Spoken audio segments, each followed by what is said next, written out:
주님을 믿고 따르는 것에 대해서 주님께서 우리에게 주님을 믿는 사람들에게만 주시는, 주님을 믿고 따르는 사람들만 할 수 있는 그런 은혜와 능력, 우리가 그걸 권능이라고도 부르고 특혜라고도 부르고 특권이라고도 부르는 그런 은혜를 우리에게 주셨다. 우리가 그걸 놓고 말씀을 날마다 묵상하고 있습니다. 주님께서 우리에게 주신 가장 놀라운 특권 중에 하나는 무엇이냐면 우리의 삶과 우리의 시간을 당신의 마음과 당신이 약속하신 것을 나누게 되는 증인으로 삼아주셨다라는 것입니다. 지난번에 북한과 우리가 남북 회담을 하기 전에 김정은의 동생인 김여정이 와서 여러 일들을 나눌 때를 보니까 그가 와서 오빠의 여러 일들을 전권 대사처럼 이야기하고 그리고 결정하게 되는 것, 그래서 그녀가 갖고 있는 여러 힘과 대표성에 대해서 보고 대단하다, 그리고 그 힘에 대해서도 생각해 볼 수 있게 되었는데, 주님께서 우리에게 당신의 마음과 말씀을 나누기 위한 전권 대사처럼 증인처럼 우리를 불러주셨다라는 것이죠. 그것 자체가 우리에게 보여주는 의미가 있다라고 싶습니다. 우리가 잘 알고 있는 사도행전 1장 8절을 통해서 오늘은 우리가 주님께서 우리에게 주신 이 말씀에 대해서 같이 붙잡고 기도하고 싶습니다. 첫 번째로 같이 붙잡고 기도하고 싶은 것은 성령님이 도와주신다라는 것입니다. 우리 1장 8절의 상반절을 보면 오직 성령이 너희에게 임하시면 너희가 권능을 받게 될 것이다. 세번역 성경으로도 그러나 성령이 너희에게 내리시면 너희는 권능을 받고, 이렇게 나와 있습니다. 그러나 너희가 성령을 받으면 이라고 나와 있는데, 성령을 받으면 능력을 받게 될 것이다. 그러면 성령을 받지 않으면 능력이 없겠네. 그런데 여기에 우리가 중요한 전제 한 가지가 있습니다. 주님께서 늘 생전에 너희에게 성령이 약속되어 있다. 기다리면 성령이 너희에게 임할 것이다. 그 약속을 믿고 기다려라 라고 이렇게 말씀하고 계십니다. 그 전제를 우리가 분명히 안다면 너희들에게 성령이 임할 때는 임하고 안 임하고의 문제가 아니라 반드시 임할 텐데, 기다리면 성령이 임할 텐데 그때에는 능력이 임할 것이다 라고 이해하는 게 맞겠다는 생각이 들었습니다. 성령이 임하시면 능력이, 권능이 생기게 될 거고, 성령이 임하시기 전까지는 연약하고 어려운 모습일 것이다. 그러면 성령님을 간절히 바라고 기다리고 하는 마음이 있지만, 이것은 이미 성령님을 주시겠다라고 약속하신 약속 위에 주신 또 다른 은혜인 것이죠. 반드시 임하게 될 것인데 기다려라. 그러니까 권능은, 능력은 반드시 임하게 될 것인데, 성령님 오시면 반드시 오게 될 것인데 그때까지를 기다려라 라는 말씀인 것이죠. 우리가 우리의 본성 그대로 쓰임받게 된다면, 그러면 주님의 영광을 가리는 일들도 아마 있을 것 같습니다. 우리 안에 드는 생각과 우리 안에 있었던 쓴뿌리들이 그대로 나와서 복음을 전하고 나누고 함께 해야 되는 순간에 훅 드러나게 되는 우리의 옛 자아의 모습이나 아픔이 뒤에 있는 사람들을 움찔 놀라게 할 만큼의 충격이 될 수도 있겠죠. 그런데 주님께서는 우리의 연약함과 모습의 삶이 그대로가 완성이 아니고, 여기에 완전하게 하시는 성령님이 임하시면 우리가 해볼 수도 없었고 우리가 그것이 가능하다고 생각하지도 못했던 일들에 대해서 능력과 주님이 더해져서 행할 수 있는 것을 보게 될 것이다 라고 말씀하고 계십니다. 성령님이 우리에게 임하시면 진리이신 예수님께서 이 땅에서 약속하셨던 말씀이 끊임없이 생각나게 되고, 그리고 그 말씀이 우리를 계속해서 개인적으로 그리고 지속적으로 인도하여 주실 것이다 라고 말씀하고 계시거든요. 성령님께서 우리에게 오셔서 도와주실 것이다. 성령님이 반드시 임하게 될 것인데, 그 성령을 의지하면 성령님께서 우리를 도와주시고 우리가 알지 못했던 일들을 하게끔 하실 것이다 라는 것이죠. 이게 우리에게 참 커다란 위안과 그리고 하나님께서 주시는 의지가 됩니다. 지난 수요일에 김명구 교수님 오셔서 여러 교제를 나눌 때 제게 이런 이야기를 해주셨어요. 이승만 박사, 이승만 전 대통령에 대해서 이야기하시면서 잘 알지 못했던 부분들을 이야기해 주시더라고요. 그분이 개화기 처음에 우리나라에 여러 생각이 다르고 그 생각을 이루기 위해서 각자의 최선을 다해서 이 나라를 위해서 한다고 하는데 혼란이 있다 보니까 일본에다가 도움을 청해야 된다, 러시아에다가 청해야 한다, 뭐 여러 의견들이 있었지만 본인이 하던 여러 일들 가운데 감옥에 투옥되게 되었답니다. 한성 옥사라는 곳에 투옥이 되게 되었는데 지금 그 자리가 종로에 있는 영풍문고 자리가 예전에는 서울에서 한양에서 잘못한 사람들을 가둬놓는 그런 옥사가 있었던 대한제국 시대 때는 그런 데였다고 합니다.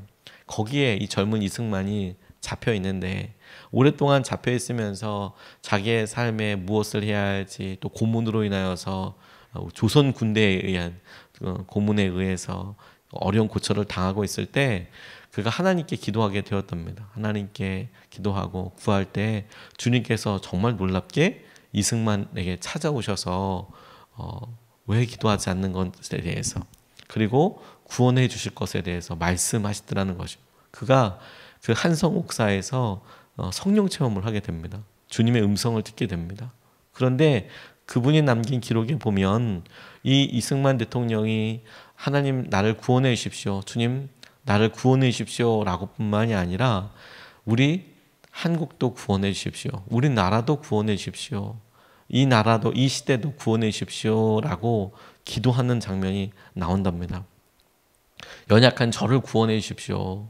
주님 저를 책임져 주십시오와 함께 주님 우리 나라도 그렇게 해 주십시오.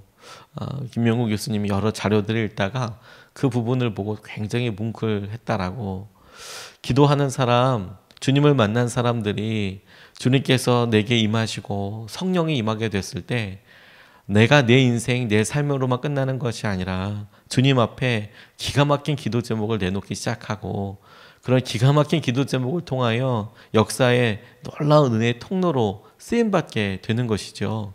그래서 주님의 능력과 권능이 임한다라고 말씀하고 계시는 겁니다. 주님께서 그렇게 임하게 하실 때 한 사람을 통한 변화와 기쁨이 어떻게 열매가 될지 모르기 때문에 그걸 바깥에서 지켜보는 사람은 능력이라고밖에 할 수가 없는 거예요. 이승만 대통령에게 그런 은밀한 개인적인 체험이 있었을지 사람들은 그때는 잘 몰랐지만 그분에 대해서 공부하고 그분에 대해서 연구하는 사람이 나오니까 그런 일이 있었다라는 것을 알죠.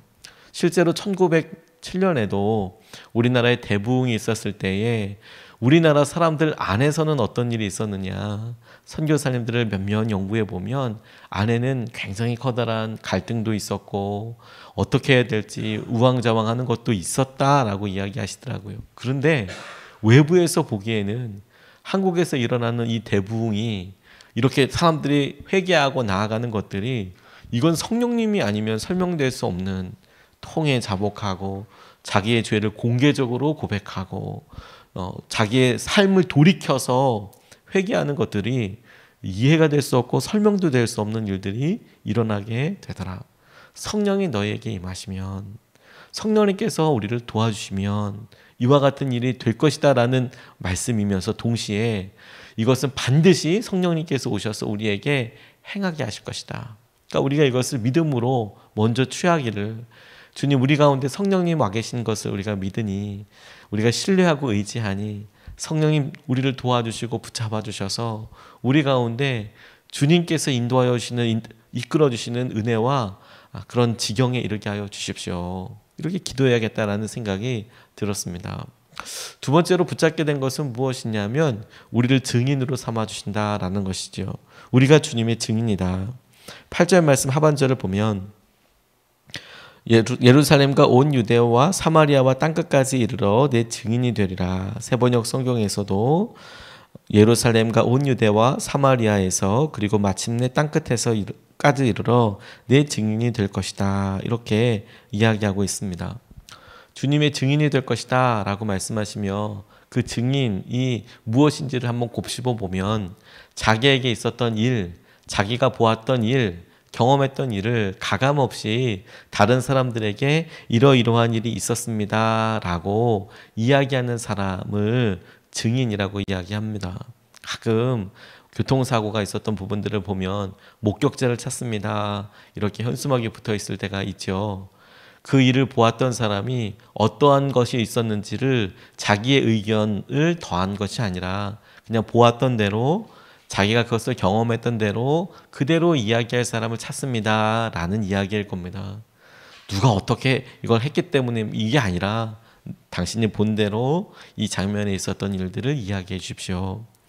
예수님께서 우리에게 증인이라고 말씀하실 때에 우리의 능력을 가감해서 어떤 사람은 말을 너무 잘하고 설득하는 특별한 은사가 있어서 사람들에게 가서 그것이 우리에게 어떤 것인지 잘 설명해 줄 수 있지만 이런 능력에 의지하는 게 아니라 너는 어떤 일을 경험했고 그 일을 통해서 어떻게 우리가 살아갈지에 대해서 말씀하시고 주목하게 하신다라는 것이죠. 그게 증인이라는 삶을 살게 하시면 동시에 이런 약속도 함께 오게 되는 것이라는 것을 알게 됐어요. 아, 그렇다면 주님께서 우리의 삶에 증인으로 삼으신다는 것은 우리를 그만큼 믿으신다는 것과 함께 동시에 온전하게 증인의 삶을 살게 하기 위해서 우리를 지속적으로 인도하여 주시겠다는 의미이겠구나. 네가 내 증인이다 라고 이야기할 때 사람들 앞에서 당신에게 있었던 일들을 증거하는 것이 목표라고 한다면 주님께서 우리를 증인이다 라고 이야기하실 때에는 우리의 사명 다할 때까지 땅끝에 가서 또 주님께서 원하시는 그곳에서 증인될 때까지 우리를 지켜주시고 우리를 붙잡아 주시고 지속적으로 우리에게 주의 은혜를 더하여 주신다라는 의미이겠구나. 우리의 드러나는 여러 일들과 상관없이 주님께서 계획하신 일들을 위해서 우리가 쓰임받고 있는 것에 주목해야겠습니다. 중국 소수민족을 사역하셨던 스코틀랜드 선교사 분 중에서 제임스 프레이저라는 분이 계십니다. 이분이 중국에 있는 리수족이라는 소수민족을 전도하셨는데 그런데 안타깝게도 또 선교하는 많은 분들이 반드시 겪게 되는 어려움을 겪게 되었습니다. 전에도 사람들이 반응하지 않는 것이죠. 근데 어떤 부족은 그래도 전도하면 사람들이 한두 명이라도 돌아오고 그리고 폭발적인 부흥이 있는데도 있었는데 이 중국의 리수족은 너무 이게 움직이지 않을 것 같은 그런 어려움을 경험하게 되었답니다. 5년 이상 사역을 했는데 사역의 열매 전혀 없고 마음이 조금 열렸나 싶어서 그래서 조금 이제 복음을 전하려고 그러면 여지없이 그냥 확 돌아서서 다시 그냥 자기들의 원래 그 시족 공동체로 돌아가 버리고 이게 너무 힘들고 어려운데 이 전쟁이 터진 것이죠, 중국에. 그러니까 그 전쟁통에도 너무 힘들고 어렵고 본인이 선교사여서 아주 내륙 지역에 있기 때문에 바깥이랑 연락이 자주 되는 것도 아니고 그러니까 치안도 그리고 편의시설도 전혀 없고 진흙탕에서 자는 일도 다반사였고 거기에 있는 사람들이 갖고 있는 위생시설 그냥 그대로 똑같이 살면서 엄청나게 고생하면서 복음을 전했답니다. 그런데 아무도 응답하지 않더라는 거예요. 사람들이 이거 나한테 관심은 있는 건가? 하나님은 지금 뭘 하고 계시는 건가? 하나님께서 그 리스족을 향하여 이 프레이저 선교사님을 증인으로 삼아 주셨는데 증인이라고 말씀하셔서 그곳에서 계속 말씀을 전하고 있는데 꿈쩍 안 하는 거죠. 그리고 2차 대전이 이렇게 발발하고 요 즈음이 돼서 말라리아 후유증인 뇌질환으로 사망하게 되었습니다.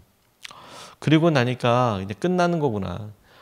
중국의 내륙 깊은 곳까지 선교사님들이 더 들어올 수 있는 일들이 전쟁 이후에 그리고 공산당이 집권하면서 이제 싹 막아버렸으니까 이제 끝나는 거구나 생각할 수밖에 없었는데 1990년도에 공산주의자들이 이제 문호를 개방하고 문호가 개방돼서 사람들이 한 명씩 두 명씩 들어가서 사업도 하고 또 전도도 하게 됐을 때 깜짝 놀랐던 게 뭐냐면 이 공산주의자들의 공식 통계에 의하면 그러니까 외국에 있는 선교사님들이 낸 통계가 아니라 그 안에 있는 공산주의자들이 낸 통계에 의하면 그 리수족의 90%가 그리스도인이었다고 하는 거죠. 그 고난의 시기를 통과하면서 90%가 그리스도인으로 남아있더라. 프레이저 선교사님은 죽은 지가 오래됐음에도 불구하고 그 이후에 거기에 선교사가 한 명도 들어간 사람이 없는데도 프레이저 선교사님이 있을 때에는 아무런 열매가 없었음에도 불구하고 증인 한 명이 거기에 들어가니까 주님께서 그의 연약함을 넘어서게 하시고 그에게 선포된 말씀 자체가 생명이고 능력이고 씨앗이어서 그것이 열매 맺게 하시고 살아서 결과를 누리게 하여 주시더라. 우리에게 하나님께서 우리에게 증인이다라고 말씀하시는 것에는 우리가 하고 있는 여러 일들에 대한 끝이 결코 허망하게 망하지 않을 것이다. 그리고 우리가 주님의 말씀 가운데 행하게 하시는 이 일을, 이것이 반드시 열매 맺게 될 하나님의 은혜와 능력을 의지하고 생각하게 될 때, 아, 오늘 우리가 증인이구나.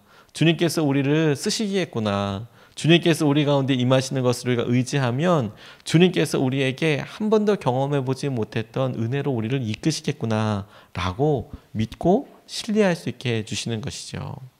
이것에 대해서 눈이 열려야겠다고 싶습니다. 여러분, 우리가 오늘 하루를 또 보내면서 사라지기 쉬운 것, 허망한 것을 따라서 사는 사람이 아니고 주님께서 우리에게 말씀하신 것이 능력이 되고 결과가 되는 그것을 믿고 살아가는 것이죠. 우리가 예수님밖에 의지할 분이 없습니다. 우리가 이 땅에서 예수님밖에 붙잡을 것이 없습니다. 다른 것에서 아무것도 찾을 수가 없습니다. 오늘도 주님께서 우리를 증인으로 삼아주셔서 우리가 믿고 우리가 오늘 이 새벽에 기도하는 그 주님을 의지하여서 우리의 주위에 있는 사람들에게 복음의 통로가 되고 은혜의 통로가 되는 저와 여러분 되시기를 축복합니다. 오늘 두 가지 말씀 우리가 같이 나눴습니다. 첫 번째 말씀은 주님께서 우리에게 약속하신 성령이 반드시 오게 될 것인데 성령님이 우리를 도와주실 것이다 라는 것입니다.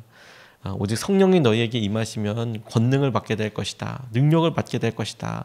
그 말은 성령이 안 올 수도 있다는 게 아니라 기다리는 사람들에게 성령이 반드시 올 것인데 성령님이 오시면 너희들 도와줄 것이다. 여기에 우리의 믿음을 실어서 기도했으면 좋겠고, 또 하나는 우리가 증인이다라는 것에 증인인 우리를 주님께서 끝까지 지켜주시고 우리가 오늘도 나누는 여러 일들에, 노력하는 여러 일들에 결과가 사라지지 않을 것이다. 주님께서 이것을 반드시 열매와 능력으로 삼아 주실 것이다. 이것을 붙잡고 두 번 나눠서 같이 기도하시겠습니다. 첫 번째로 우리가 이렇게 기도하겠습니다. 성령님, 우리를 붙들어 주십시오. 성령님, 우리가 연약하고 부족하지만 성령이 임하시면 권능을 받는다라고, 능력을 받겠다고 이렇게 말씀하여 주셨는데 주님, 우리에게 이 능력이 간절히 필요합니다. 성령님, 우리를 붙들어 주시고 성령님, 오늘도 우리의 삶을, 우리의 기업을, 우리의 관계를 성령님 온전히 붙잡아 주셔서 주님의 은혜와 역사하심이 드러나게 하여 주시옵소서. 성령님, 우리 가운데 충만하여 달라고 이 시간에 성령 충만을 위해서 먼저 같이 기도하시겠습니다.